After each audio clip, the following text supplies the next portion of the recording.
नमस्ते मित्रांनो, गावाकडे एवढं ऊन आहे ना, तर गावाची पोरं आहेत ना सकाळी उठले त्यांची कामं आवरली की पहिले पोहायला जातात. आणि मी आता अशा विहिरीवर आली आहे गार्गीला पोहायला शिकवायला.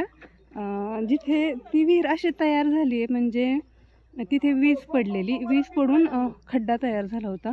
मग त्या मालकांनी त्याच्या भोवती बांधकाम केलं आहे आणि सगळे पोरं इथं पोहायला येतात. तिथं गार्गी पण पोहायला शिकते. आम्ही बराच वेळ झाला आलोय.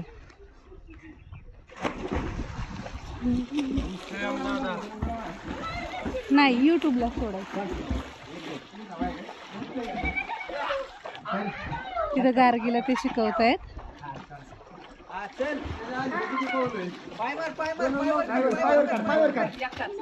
पायवर काढ. शिकली